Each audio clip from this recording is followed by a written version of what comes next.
good morning.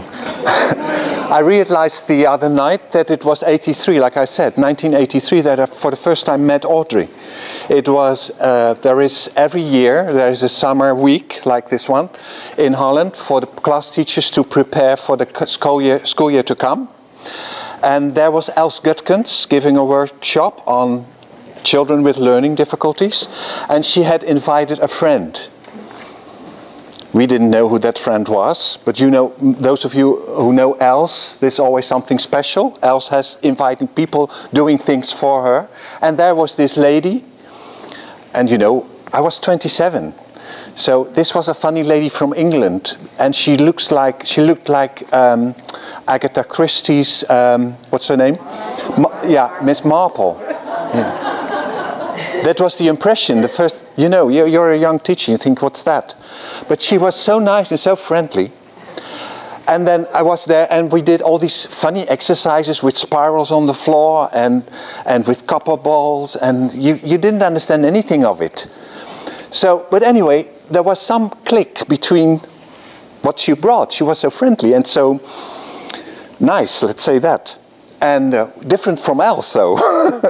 You know, Els can be very firm. And so she was totally different. But anyway, so and after this week I went to school, and then we had this school library, and in that library there was this tiny little thin book, the first edition from 1974, wasn't it? 74. So, and I saw it and I took it out and borrowed it. And nobody ever had touched it. It was there for ages, maybe, or for that long, since it was published. But nobody ever touched it. So I started reading, and I didn't understand anything. And the funniest thing that was in there, that was that you had the children draw a blue moon and a red sun, and then you can use that as a diagnosis. And I thought, this is stupid. And the other one was a cross. And it didn't make sense. So, and she didn't tell anything about that. She just presented the exercises. Well, that's how I got started, because I didn't believe this blue moon and red sun. So I had a 6th grade at that time, and I just distribute paper and, and have them draw these blue moons and red suns, and then watched it all, and I didn't know what it was. So that triggered me to get starting and to do things. Well, I finished that class. I had to go up to grade 8 at that time, so I didn't have much time to work with it. And then I got into remedial work, because I stopped being class teacher at that time, and there was a lady who asked me to work with her son. And I said, well, I really don't know what to do with him, but I've met this lady from England, and I have this book. I didn't return it. Nobody read it, so.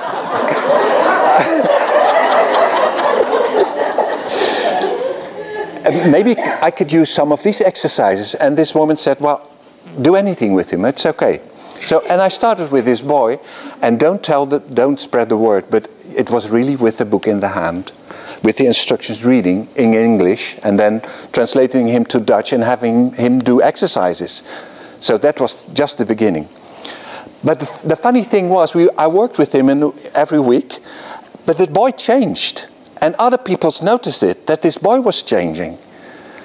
And that's how I got started. So, just with the book in the hand. So, I never advise people to do that anymore, but that's how I got started. And then, very soon after that, I came into contact with Audrey. And Audrey was invited to Holland to give a conference for people that were working in the remedial field. At that time it was something new. I remember that when I was in teachers training, so that was in the 70s, the word remedial teaching was something new. In Europe we didn't know that. It came from the United States. Because maybe you are not aware of that, but in Europe the school system was very much based on the Middle European approach, which is the psychological, let's say a psychological approach. Middle Europe was the field where the psychology is developed. You had there Freud and all these Jung and all these people, these great people had worked there. And Steiner gave the Waldorf education as to save this psychological soul element from materialism. Let's say more or less that. So that's what you see where Waldorf education brings and also works in this field. Now, remedial was something new. There were children coming that were not able to read and to write or do arithmetic. Mostly it was reading and writing in the beginning. And then there was this new term that you could work with these children and do specific exercises, remediating. We don't use the word nowadays anymore. Or not supposed to. But that was new, something new. The Dutch did not even translate the term. There's no Dutch word for a remedial teacher. We just use the English term. Nowadays we do all the time with this computer language. But anyway, at that time that was new. So there was a group in Waldorf education that did that. But it was all, you know, a bit secret. Because in Waldorf education you had this idea that the class teachers should solve all the problems the children had, but they could not. So gradually inside the Waldorf movement there also came this approach that you could help children individually. And this group of ladies who did that, most of them were women, working part-time. And they invited Audrey, and there I got to meet her once more for anew. And then we got into contact, and I had loads of questions for her.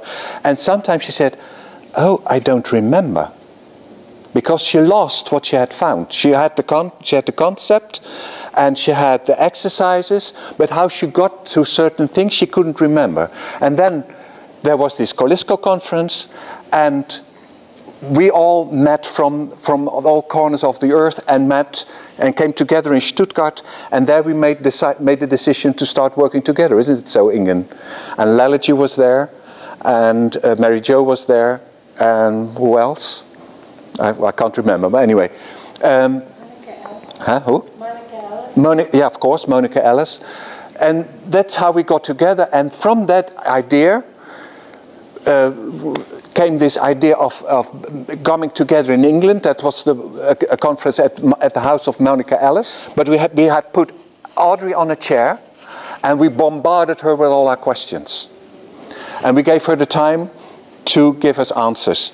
So anyway, that's how the initiative started to start an extra lesson movement. And from that, all these trainings were started if they weren't already there. You were already starting, didn't you, Lalaji? Yeah, okay. So, and this is now where we are. It's 30 years after 83, in my biography.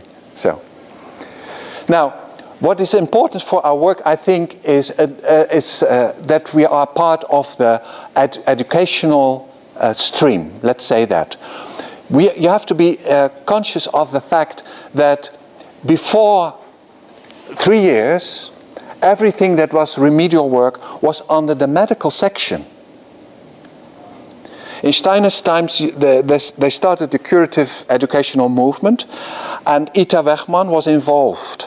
So she supported the homes that were started in England, in Germany, in Switzerland.